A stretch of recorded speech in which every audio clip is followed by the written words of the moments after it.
熟记专业，职人精神。熟记致敬各行业执着于细节、成就品质的职人们。本部影片由熟记职人冠名赞助播出。大家好，我是以赖，这里是台东的渔人养虾场。早上6点，他们正在捞虾，池子里面除了活跳跳的虾，还有青春的肉体。他们先把虾子饿2天，再把蛇笼放进虾池里，这样就能稳定的把虾捞走。捞起来之后，再用水车再去加工厂加工。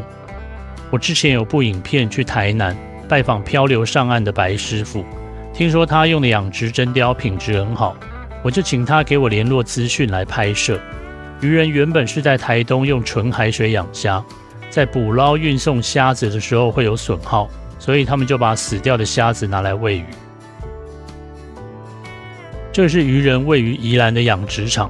老板李先生说，这个是早年养九孔跟鲍鱼的池子改的。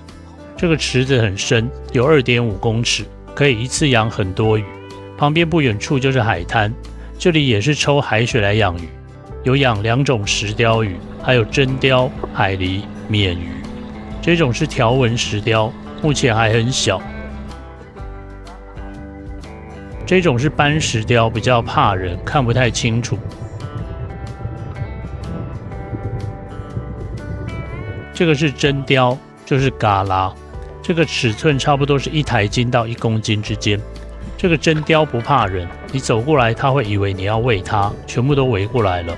老板说，真鲷小时候会喂它一些虾子，让它消化系统更好，鱼体颜色更漂亮一些。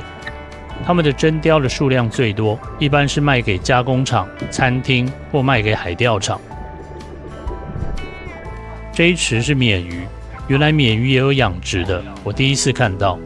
这个鲶鱼的侧线有明显的白点，叫做水鲶或是七星鲶。这个是空的池子，这真的蛮深的，差不多有1层楼。旁边这个是预备用的海水，先抽了1整池的海水，持续打气，维持水的活性，预防突发状况。但是这个海水只能维持7天，7天之后都要换掉了。这个是海鲢，这个海鲢的尺寸比较小，但已经有在出货了。海鲢很贪吃，一直撞相机想要攻击。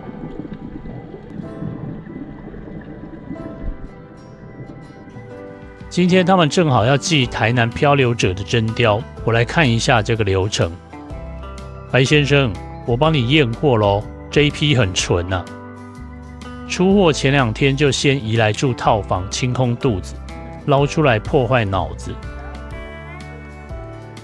接着剪鱼鳃放血，放进水里呢，可以放得更彻底一点。这里大家可以注意看它脑角的位置，我当下有提出来讨论，我觉得它们穿刺的位置太靠侧线了，没有直接刺到鱼脑，实际上刺在脊椎的最前端。你看那个肩椎好像刺不太进去，因为它顶住了全身最硬的脊椎骨。穿刺时，鱼眼珠没有立刻转向，鱼嘴也没有同时张大。虽然鱼不动了，但是鱼嘴还是会闭合。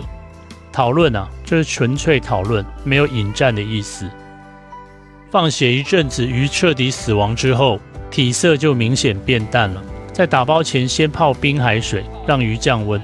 那利用这一段时间，老板要示范如何把鱼弄上来。在少量出货的时候，鱼是用钓的，钓饵就是他们养的白虾。为了拔钩子时不要伤到鱼，他们用的钓钩没有倒钩，这导致很容易虾被吃掉，但是没勾到鱼。不知道是不是紧张，钓一尾真鲷下竿了5、6次都没有起来。你刚开枪没开到难怪要准备这么多虾。真鲷会冲上来立刻吃掉虾子，那一下去就要立刻开枪。我觉得用捞网应该比较有效率，但老板说用钓的比较好，鱼比较不会受到惊吓或受到压力，导致死亡损耗。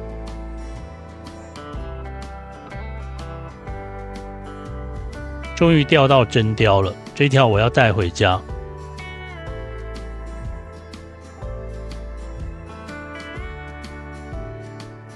他们又钓一尾斑石鲷给我，我剪掉中间反复下竿的画面。我原本是想要条纹石鲷的，我没有吃过，但目前还很小，等它长大一点我再来买。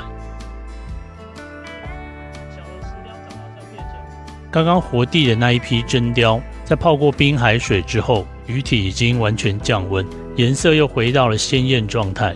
蛮多鱼会这样的，死亡的时候会吓到颜色变淡，一段时间之后就会恢复，接着就装箱铺满冰寄送。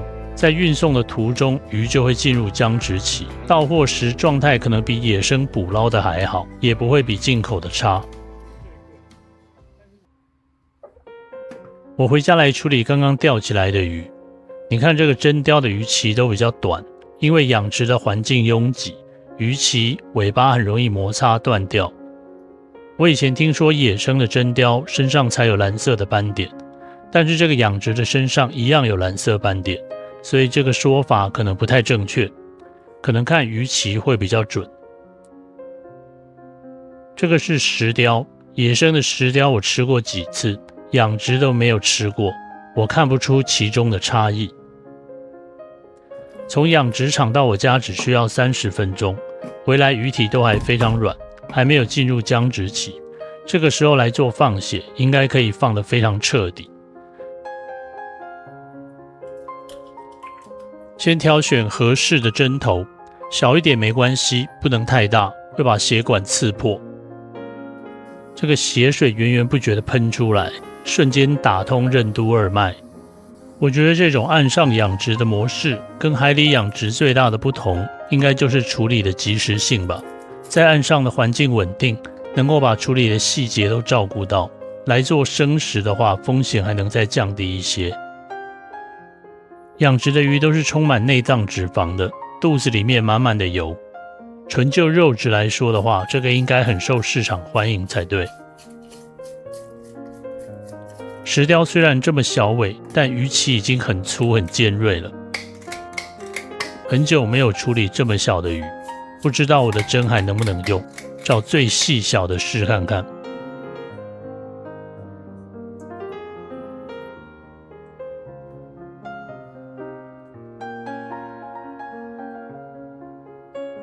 现在是7月中，处理鱼一定要调冰水。现在水龙头的水超热，至少有30度以上。今天是熟成的第4天，这个石鲷我是做干熟成，其实就是直接躺在冷藏冰箱，什么都不包，每天翻面这样。真鲷是包起来做湿熟成，这看起来跟刚死的没有两样。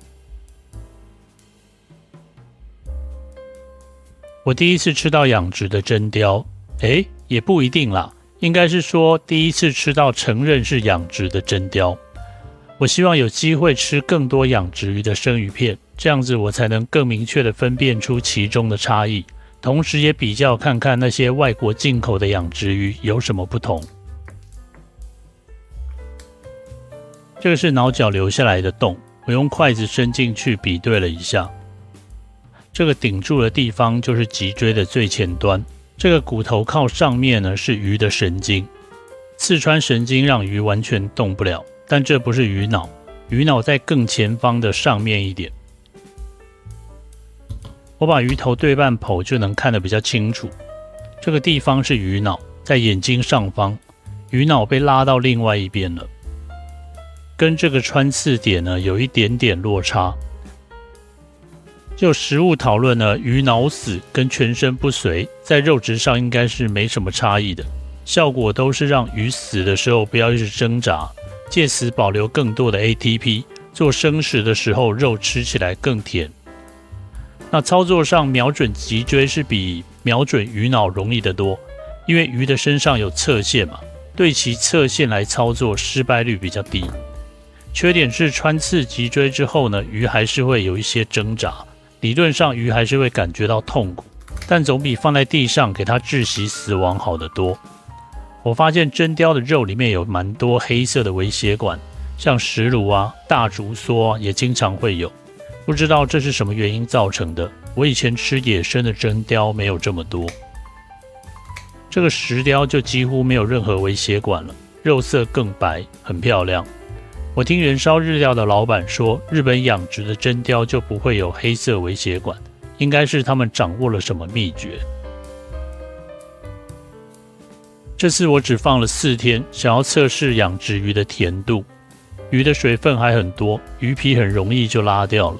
鱼皮下都是油，鱼肉上也有一层半透明的脂肪。切割的时候感觉很滑顺，应该是因为肉里的油脂很多。但刀子如果不够力，刀咬住肉时，肉条就会在砧板上滑动。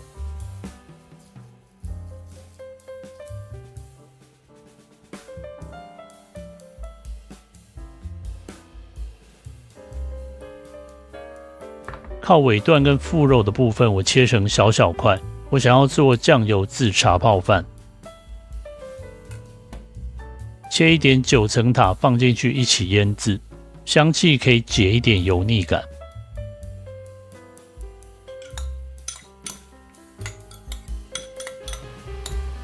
边角料干煎一下，我想比较一下养殖的跟野生的干煎之后在香气上的差别。小尾的石雕也是蛮油的，石雕鱼肉看起来觉得软，但实际上切割起来很有弹性，鱼肉可以切薄又不会散开，就是很润的感觉。养殖鱼干煎的香气确实是比野生的要淡一点，而且比较单调。不同种的养殖鱼香气居然很一致，可能是因为吃的东西都一样吧。那这么说的话呢，吃过这么多鱼肉的我，干煎起来香气应该也很不错吧。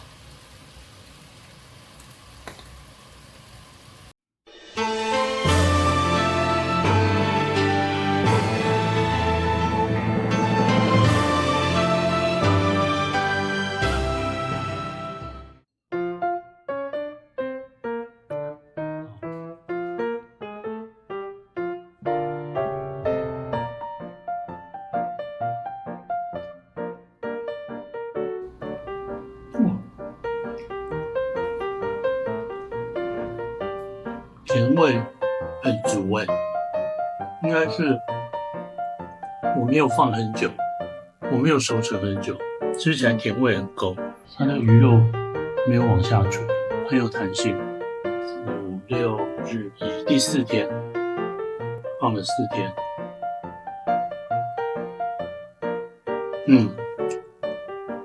好吃。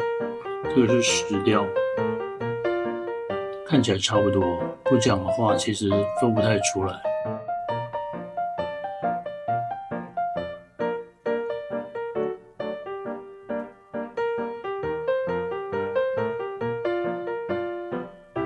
肉质紧硬很多，不过相较下来，我觉得那个加辣比较好吃。这个的话，可能有些人会觉得它太硬，然后嚼着嚼着那个油脂味太强烈了。都是非常清爽，然后有淡淡的甜味，蛮好的。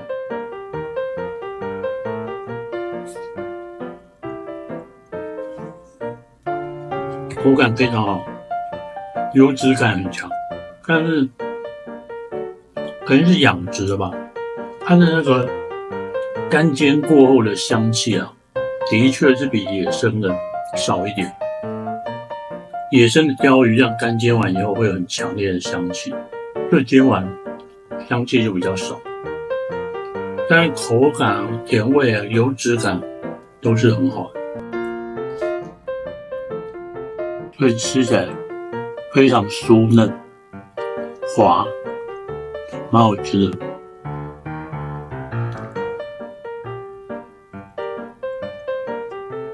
明太子。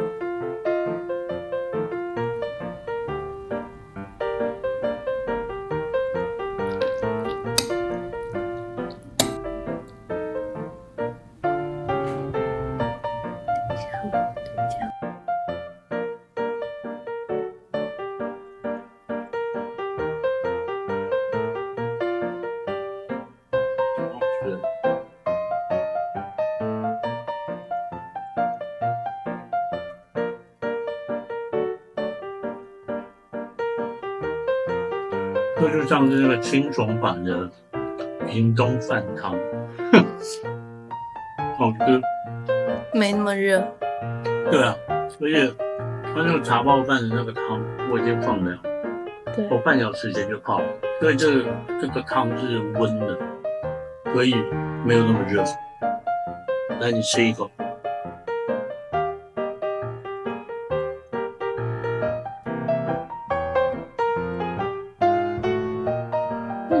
还可以吧？好，很好吃哎。我要追回来。这应该只会做这么一遍，但是它鱼肉一直往下滑，不错啦。这个养殖的 CP 值非常高，有机会再试试看吧。